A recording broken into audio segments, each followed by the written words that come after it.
Итак, всем привет! Значит, сейчас хочу вам показать, как вяжется узор для рукавов нашего джемпера крючкового. Приходится мне в третий раз переснимать, я не знаю, какой-то апокалипсис произошел у меня.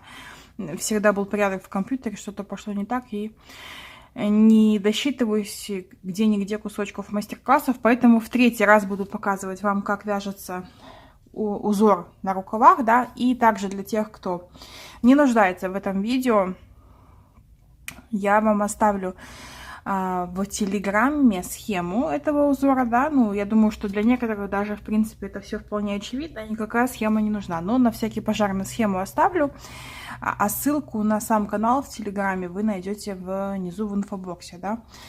Вот, если вдруг не получается пройти по ссылке, просто пишите в Телеграме в строке сверху «Алина вяжет», точно так же называется канал, как канал на Ютубе, и выбираете раздел «Каналы», и там найдете. Значит, у нас узор на рукаве это чередование столбиков, ряда столбиков с одним накидом и ряда с такими вот птичками, да, скажем так. Значит, представим, что, ну, я не буду распускать в ноль. Представим, что я связала первый ряд столбиков с накидом. И сейчас я буду переходить на вязание непосредственно вот этих птичек. Первое, что хочу сказать, есть отличие. Во-первых, вы будете вязать рукава тоже поворотными рядами. У меня в джемпере ряд со столбиками, он смотрит на лицо, да, лицевой своей стороной. Птички я вяжу как бы в изнаночном ряду. И мне кажется, так правильно, не знаю, ну так мне показалось, лучше смотрится. И еще один момент, я сейчас буду, конечно же, показывать вам узор на прямом полотне, соответственно, мне нужно будет как бы края по-другому связать, да. Вы обращайте внимание только на раппорт узора, потому что у вас ряд будет круговой, и у вас вот этого начала и конца не будет. Значит, я для того, чтобы начать не вязать, делаю 3 воздушные петли подъема. У вас в вашем случае тоже будут первые 3 воздушные петли подъема, но у меня это просто петельки для того, чтобы подняться мне на ряд и показывать вам узор. В вашем случае эти 3 петли подъема будут уже служить первым столбиком в птичке, да? Чуть позже расскажу. Значит, дальше я свяжу еще одну воздушную петлю, вы ее не вяжете, а вот дальше теперь смотрим. Значит, я вяжу столбик с одним накидом, пропущу, пожалуй, 2 петли, одну петлю основания, да, и вот сюда я вяжу столбик с одним накидом. В вашем случае этот столбик с одним накидом как раз таки будет из 3 воздушных петель, да, то есть вы поднимаетесь, делаете 3 воздушные петли подъема для того, чтобы подняться, и это будет первый столбик. Далее делаете еще одну воздушную петлю, это будет арочка между вот этими столбиками, и вяжете столбик с одним накидом в эту же петлю подъема, в эту же петлю основания, да. И у вас получается вот такая галочка. Снова провязываете еще одну воздушную петлю, это будет как бы расстояние между вот этими птичками. Снова делаете накид, пропускаете 3 петли основания, 1, 2, 3, в 4-ю петлю основания вы провязываете столбик с одним накидом, 1 воздушная петля и столбик с одним накидом. Снова, то есть вот весь раппорт. Снова дальше 1 воздушная петля. И вот теперь раппорт полностью закончен. Повторяем раппорт еще раз. Накид, пропускаем 1, 2, 3, в 4-ю вяжем столбик с одним накидом, 1 воздушная петля и столбик с одним накидом в эту же петлю основания. И 1 воздушная петля. То есть получается по верху как бы чередуется петля основания от столбика воздушка, петля основания от столбика воздушка, а снизу все просто. В одну петлю основания через каждые 3. И еще хочу попросить вас, чтобы вы вот эти ряды с птичками ни в коем случае не затягивали, потому что эти птички, они стягивают полотно, да, сам ряд такой получается как бы приплюснутый. Конечно, под весом джемпера оно немножко вытягивается, но вы должны все-таки тоже постараться не затягивать вот эти ваши рядочки, да, потому что я вообще изначально думала, что я буду вязать этот узор крючком большего размера, но я поняла, что просто если даже я буду в процессе вывязывания реглана менять, там, где у меня столбики, вязать там 3,5 брать, да, на птичке брать 4, я просто в конце концов не раз 100% в процессе вязания этого реглана где-нибудь забыла бы поменять крючок, и все бы было только перевязы до перевязы. Так, значит, вот это первый ряд. Естественно, за счет того, что вы вот здесь вязали 3 воздушные петли подъема, воздушная петля, арочка, да, то когда вы придете вот для того, чтобы сомкнуть вязание в круг, да, вам нужно будет закончить раппорт воздушной петлей, да, столбик с одним накидом, воздушная, столбик с одним накидом сюда же, воздушная, 4 петли раппорт поверху, по низу то же самое. Поэтому вы провяжете еще одну воздушную петлю и потом в третью петельку подъема соедините вязание в круг. Я эту воздушную убираю, она мне здесь ни к чему не нужна. Я не буду даже, ну давайте я провяжу. Просто для того, чтобы как бы обозначить конец ряда. Дальше, когда вы соедините вязание в круг, вы сделаете 3 воздушные петли подъема. Это уже будет у всех одинаково. Развернете свое вязание, да, потому что мы весь джемпер вяжем поворотными рядами, потому что так, во-первых, не косит, во-вторых, росток у нас там сверху есть, и, ну, как ни крути, придется поворачивать вязание для того, чтобы это не выделялось на фоне полностью кругового полотна джемпера. Значит, вяжем весь поворотными рядами. И теперь здесь вы поднялись, и здесь ничего сложного. В каждую петлю основания вы просто провязываете по одному столбику с накидом. Я вязала столбики с накидом не в арочку, а в саму воздушную петлю. То есть сейчас покажу, о чем говорю. Вот здесь у меня воздушная петля, да, и мне нужно провязать в эту воздушную петлю, в петлю основания, столбик с одним накидом. То есть я вяжу не под арочку, не вот в эту большую дырочку, а вяжу, подхватывая, то есть расщепляя как бы саму воздушную петлю. Мне такой способ вязания нравится больше, но не во всех случаях, честно скажу. Иногда, то есть это надо провязывать и смотреть, какой из вариантов в этом изделии конкретно смотрится более уместно. Ну, как мне показалось, то здесь именно так нужно вязать. Сейчас я довяжу до конца.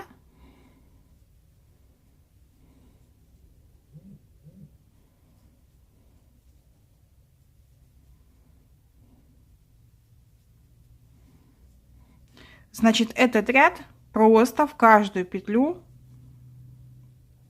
столбик с накидом. И получается, что у вас, по идее, рукава на протяжении всего вязания будут количество петель и количество, соответственно, вот этих столбиков в рядах всегда должно быть кратно 4, для того, чтобы у вас узор вот с этими птичками хорошо ложился, да, чтобы не было нигде никаких перекосов или каких-то запутанных моментов. Соответственно, вы можете себя в каждом вот таком ряду, если есть необходимость, проверять, да, пересчитывать вот количество вот этих непосредственно столбиков. Если было 40, то не может стать 41 или 39, должно быть тоже 40. Так, ну давайте я. Вот здесь у меня еще был столбик. Если вдруг будете потом использовать этот узор где-то в вязании прямого полотна, то здесь надо с краями поработать, да, чтобы опять же лишние столбики не образовывались. Ну вот, вот так. Это у нас один раппорт в высоту, то есть ряд с птичками, ряд столбиков. То есть фактически, если вот отсюда начинать, да, как будто бы я уже второй раппорт начала вязать. И вы, когда провяжете этот ряд, вы снова замкнете вязание в круг соединительным столбиком в третью петлю подъема, снова сделаете 3 воздушные петли подъема, а ниже у вас первый столбик с одним накидом, развернете свое вязание и снова с этого же места начнете вязать птички. Еще одна петелька для арочки, и дальше в эту же петлю основания мы вяжем птичку. То есть еще один столбик с одним накидом, да, воздушная петля. Дальше накид, 1, 2, 3 в четвертую вяжем столбик с одним накидом, 1 воздушная петля и еще один столбик с одним накидом. Я не соблюдала, то есть сейчас покажу, о чем говорю. Давайте, воздушка, 1, 2, 3 в 4. Кстати, эти ряды с птичками вяжутся очень быстро по отношению к скорости вязания рядов со столбиком с накидом. И рукава по факту вяжутся, ну, значительно быстрее, чем вязалось тело. Это я очень хорошо помню, хоть и прошло уже много времени.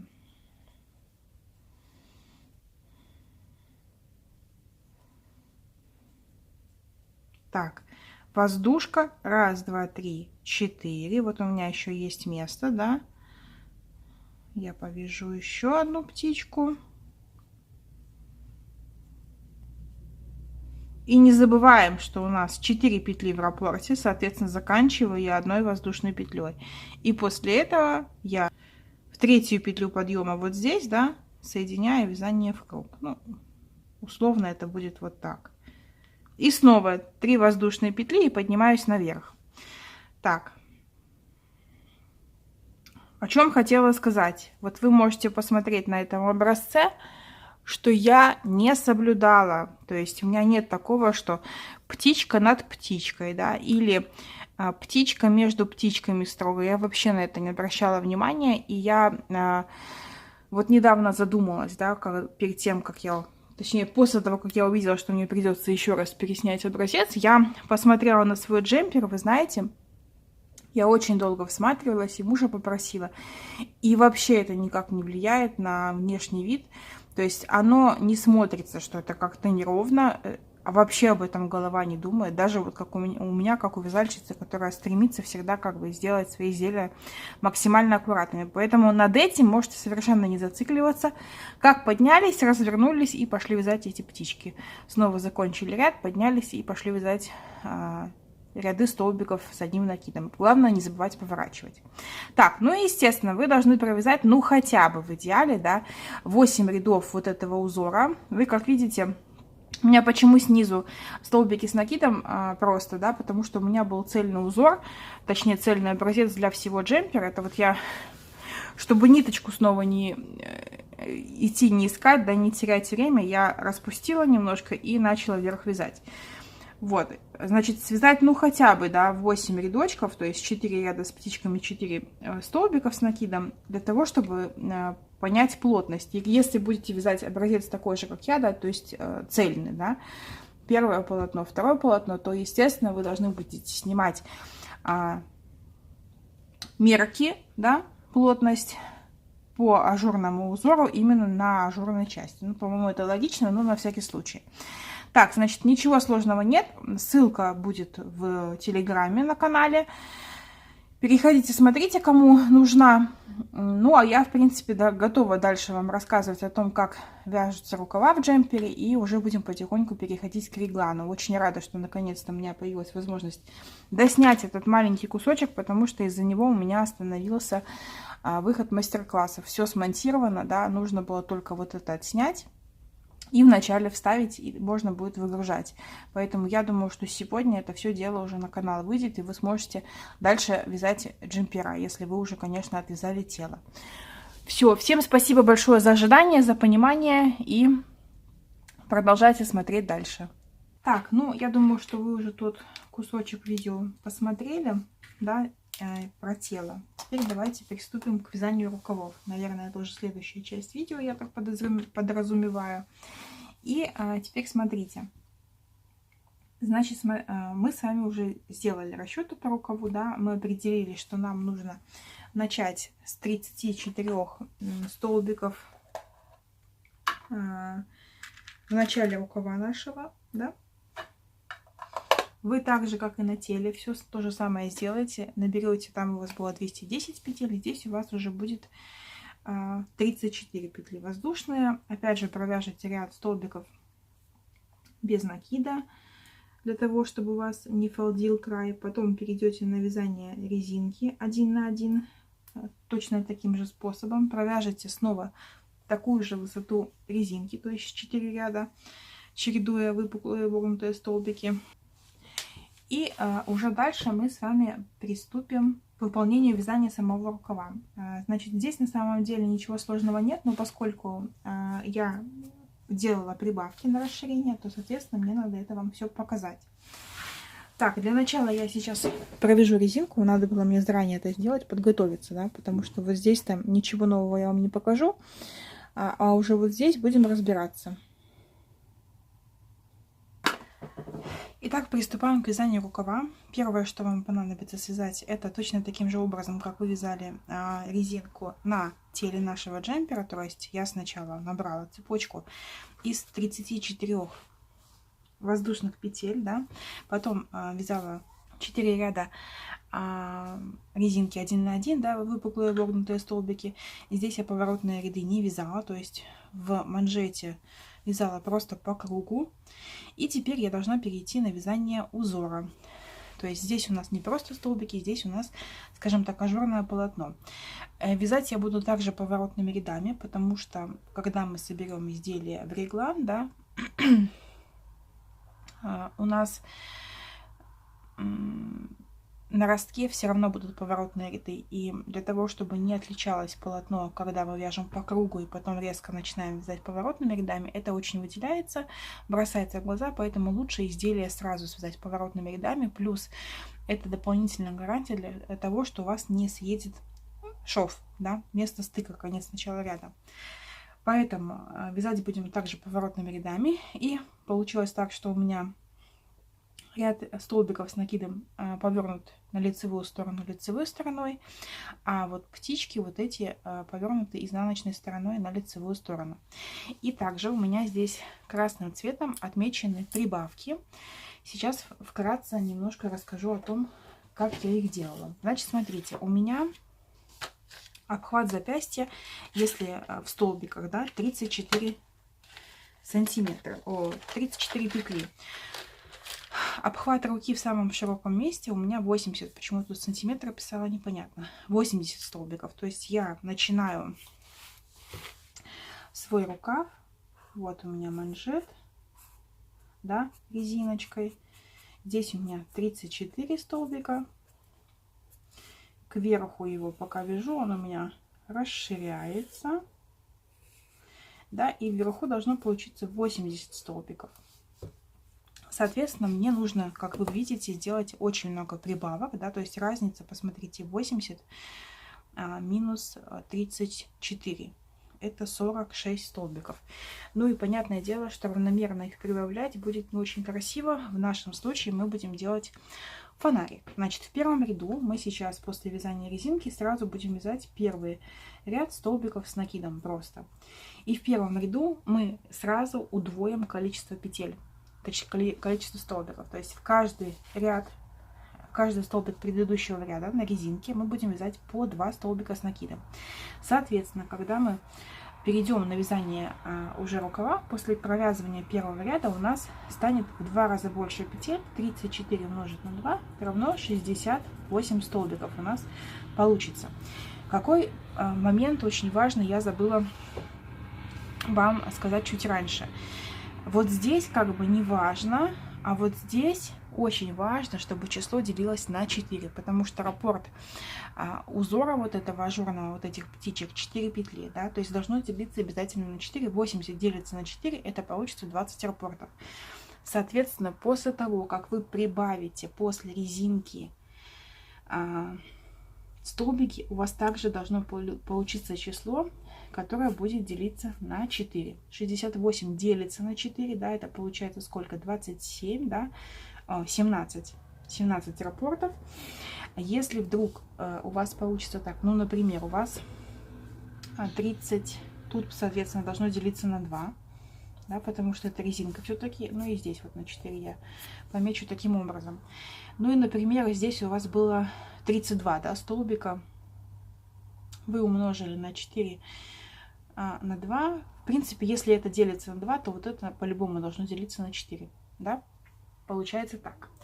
И получается, что у меня разница между самым широким местом и тем местом, где мы прибавили столбики, составляет 12 столбиков с накидом. Это, если разделить, то это 3 раза по 4 столбика. То есть я не делала это, как это сказать, в одном месте. Я распределила вот эти прибавки на 3 участка и на 3 участках просто добавила по одному раппорту. В моем случае я как определила? У меня длина рукава 38 рядов, да, 38 рядов. И я по рядам, честно скажу, никак не распределяла, я прикладывала на руку. Я вязала, смотрела, пора прибавлять, да. И у меня мои прибавки, вот эти, они у меня в 11 ряду, потом в 15 и потом в 19, 11, 15, да, в 19 ряду. То есть получается, что я провязала какую-то часть, третью часть, получается, рукава, даже почти четвертую рукава по прямой, и потом сделала прибавку, и следующие 2 прибавки через 4 ряда в каждом 4 ряду после первой прибавки. И вот здесь у меня, значит, было 68, после первой прибавки у меня стало 68 плюс 4, 72, дальше 76, да, то есть плюс 4, и потом уже стало 80, и я продолжила уже вверх вязать по прямой. То есть каждый раз число должно делиться на 4. Это обязательно для того, чтобы у вас ваш ажурный узор каждый раз совпадал. Вот, это все нюансы и расчеты по вязанию рукава. Как все просто, правда же? Значит, смотрите, сейчас вы, естественно, ориентируетесь на вот эту косичку. Это лицевая сторона. И столбики, ряды столбиков с накидов у вас должны быть расположены на лицевой стороне. Сейчас в каждую петлю основания предыдущего ряда я провязываю по 2 столбика с одним накидом. И после завершения этого ряда у меня получится на моем рукаве уже 68 столбиков в вязании. Я сейчас провяжу этот ряд самостоятельно, потому что здесь ничего сложного. Вы просто провязываете в каждую петельку по 2 столбика с накидом, да? И потом я покажу, как разворачиваться и как вязать узор. Итак, я провязала, значит, в первом ряду все прибавки. Смотрите, у меня стало столбиков в 2 раза больше. Теперь их у меня в работе 68 после прибавок. Теперь провязываем в 3-ю петлю подъема соединительный столбик.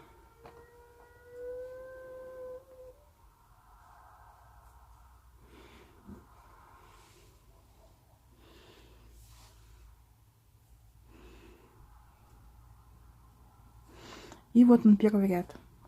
Всего 5-й, да, первый ряд рукава без учета манжета. И теперь мы должны подняться, развернуться и пойти уже ажуром, вот этим птичками по изнаночной стороне. Провязываем 4 воздушные петли. 1, 2, 3, 4. Разворачиваемся. И теперь будем вязать по изнаночной стороне. И сразу начинаем с вязания птички. Это первая стеночка птички. Второй столбик у вас. Вот смотрите, откуда у меня вышло.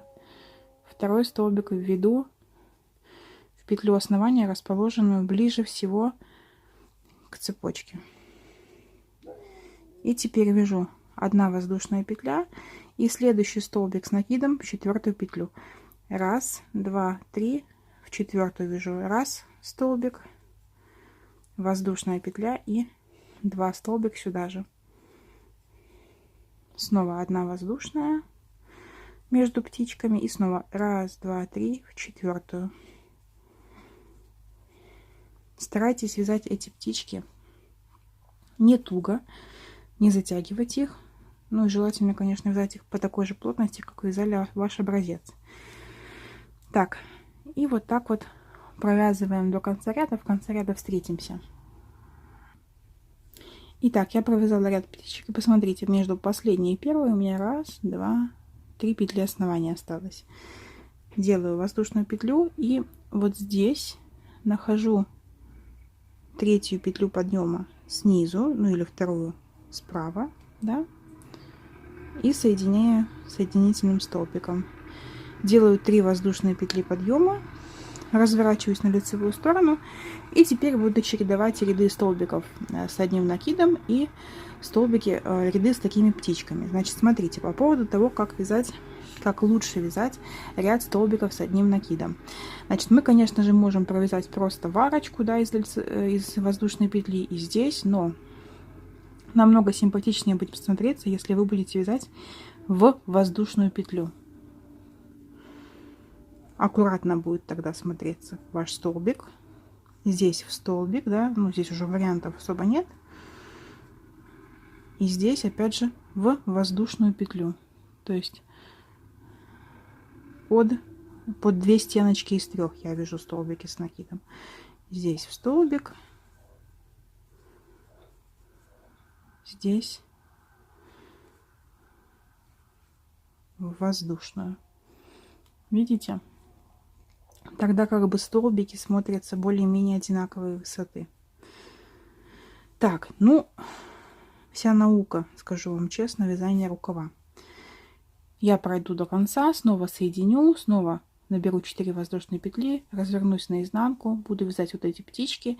И таким образом буду вязать, пока у меня в вязании узора, вот этот 11 ряд, это без учета манжета, не наступит 11 ряд. 11 ряд или ваш ряд с прибавками должен выпадать на ряд, где у вас столбики с накидом просто, без ажура. И вы делите свое вязание 68 на 4 части. И каким образом делаете прибавки? Значит, 68 делится на 4, это получается 17, да? 17 столбиков. То есть у вас 4 раппорта по 17 столбиков. И в каждый 17 столбик вам нужно провязать 2 столбика с одним накидом в одну петлю основания. То есть у вас будет 16 столбиков, 16 столбиков и потом 2 столбика в одну петлю.